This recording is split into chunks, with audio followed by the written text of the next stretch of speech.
जय श्री कृष्ण। जय श्री कृष्ण।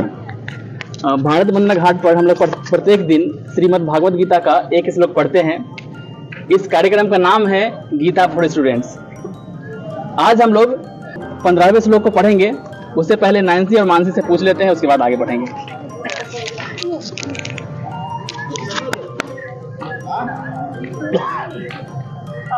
अध्याय 2 का श्लोक 12। After she tried to warn him, दोनों शिक्षकों की खुदा भागना पाइनो नित्या स्थिति सस्य भारत। नैन्सी के लिए एक बार ताली। यम ही न व्यथयन्ते ते यम ही न व्यथयन्ते ते पुरुषं पुरुषर्षभ पुरुषं पुरुषर्षभ सम दुख सुखम धीरम सम दुख सुखम धीरम सोमृतत्वाय कल्पते। सोमृतत्वाय कल्पते। अर्थात हे पुरुष श्रेष्ठ अर्जुन, जो पुरुष सुख तथा दुख में विचलित नहीं होता और इन दोनों में संभाव रखता है, वह निश्चित रूप से मुक्ति के योग्य है। यहाँ पे श्री कृष्ण बोल रहे हैं अर्जुन से, अगर सुख आता है तो ज्यादा खुश नहीं होना है, उसमें डूब नहीं जाना है। अगर दुख भी आता है तो इतना शोक नहीं मनाने लगना है कि मेरे पास अब कुछ बचा नहीं। जो दोनों को बैलेंस करके रखता है वही मुक्ति के योग्य है, यानी कि उसको मुक्ति एक तरह से मिल गया।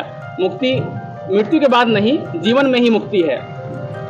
तो इसको बैलेंस करके रखेंगे। जो सुखी हो जाते हैं ज्यादा, वो सही डिसीजन नहीं ले पाते हैं, यानी कि, और जो दुखी रहते हैं हमेशा, वो भी सही डिसीजन नहीं ले पाते हैं। तो सभी को, दोनों को क्या करना है, बैलेंस करना है। ये श्री कृष्ण बता रहे हैं।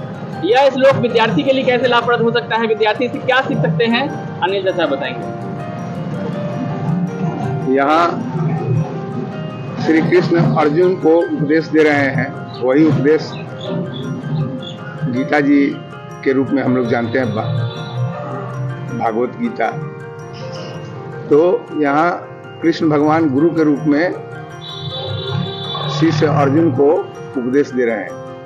विद्यार्थियों को इसे इस तरीका से लाभ मिल सकता है कि बहुत से विद्यार्थी ऐसे होते हैं कि परीक्षा में चौथा के विद्यार्थी हैं, 5वां के विद्यार्थी हैं, रिजल्ट उनका फर्स्ट डिवीजन आ गया, वो इतना इतरा जाते हैं, इतना मस्त हो जाते हैं कि चलो घूमने जाएंगे, हमको ये घड़ी खरीद दो, हमको फलना खरीद दो, पापा हमको ये खरीद दो, यहाँ चलेंगे, वहाँ घूमने ले चलो। उसके बाद उनका धीरे धीरे ऐसा होता है कि मैंने बहुत बड़ा काम कर दिया और उनका मन इधर उधर भटकने लगता है।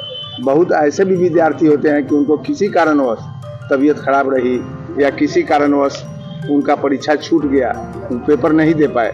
अब उसमें उतना अवसादग्रस्त हो जाते हैं कि अब उनको पढ़ने में मन नहीं लगेगा। अब उनको लगेगा कि अब हमारा तो जीवन बर्बाद हो गया, ऐसे हो गए वैसे हो गए। लेकिन वैसे विद्यार्थियों के लिए आज का उपदेश बहुत जो है सो कि लाभदायक होगा। आप अच्छा अंक लाते हैं तो फिर आपको एकदम समभाव से अगले क्लास की तैयारी, अब आपका क्लास शुरू भी नहीं हुआ, आप प्रयास कीजिए कि आपको उस क्लास का किताब मिल जाए, अपने सहपाठी से मिल जाए, दुकान से मिल जाए, उसकी तैयारी करने में लग जाइए। आपको यह सोचना है कि अभी कई सीढ़ियाँ बाकी है, अभी हमको और ऊपर चढ़ना है।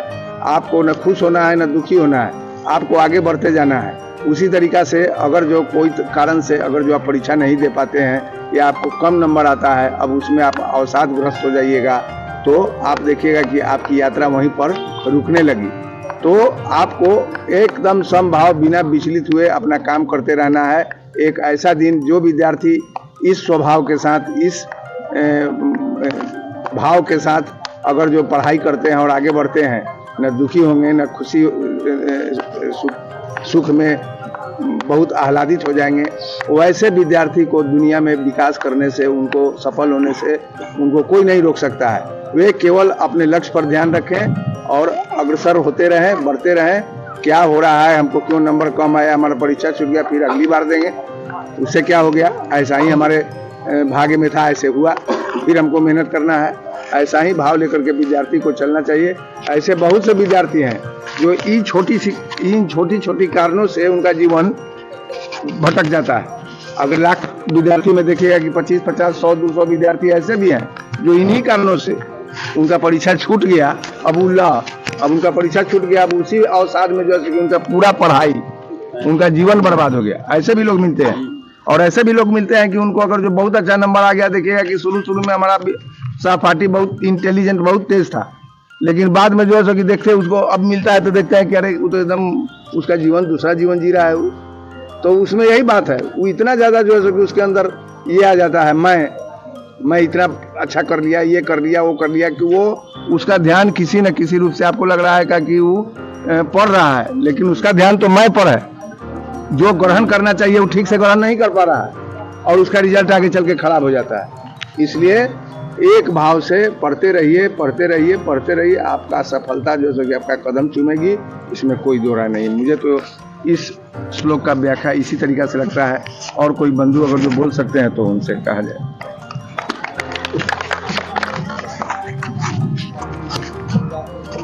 यह श्लोक गीता जी में भगवान श्री कृष्ण ने अर्जुन के लिए जो कहा है, आज के संदर्भ में दैनिक जीवन में विद्यार्थियों पर,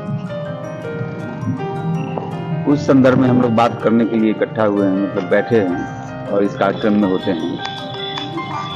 यहाँ दुख और सुख दोनों की अवस्था विद्यार्थी के जीवन में प्रतिदिन प्रतिपल विभिन्न रूपों में सामने आती है।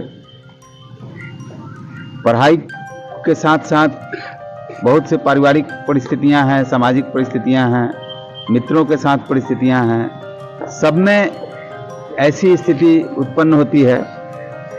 कुछ ऐसा होता है जिसके वजह से मन में अवसाद आने लगता है, जो दुख है, और अति खुशी की अवस्था में भटकाव आने लगता है। वो दोनों अवस्था अच्छी नहीं है, दोनों में समान रूप से भाव रखना है। इस श्लोक का गीता जी के संदर्भ के अलावा विद्यार्थियों के जीवन में ये अर्थ हो सकता है। और यहाँ जो निश्चित रूप से मुक्ति योग्य पाया गया है, मुक्ति यहाँ सफलता के संदर्भ में लिया जाना चाहिए। असफलता की अवस्था से मुक्ति ही सफलता है। जब हम असफलता से मुक्त हो गए तो सफल हो गए। विद्यार्थियों को इसको इस रूप में लेना है और हमेशा लेना चाहिए। अनिल बाबू ने बताया ही है कि बहुत से लोग भटकाव की अवस्था में आके और उनका भविष्य अलग रास्ते पर चलता है, तो बड़े होने के बाद पता चला कि बचपन में कहाँ थे। अति प्रसन्नता की स्थिति में अभिमान आ गया तो भटकाव में आ गए। दुख की अवस्था में भटकाव आ गया तो टूट गए। दोनों में समभाव रखना है। भगवान श्री कृष्ण ने गीता जी में यही संदेश दिया है, जो आज के संदर्भ में विद्यार्थियों पर इस परिप्रेक्ष्य में देखा जाना चाहिए। और भी कोई लोग बोलना चाहते हैं तो बोल सकते हैं। तो आज के लिए बस इतना ही, फिर कल मिलते हैं अगले श्लोक के साथ। जय श्री कृष्ण। जय श्री कृष्ण।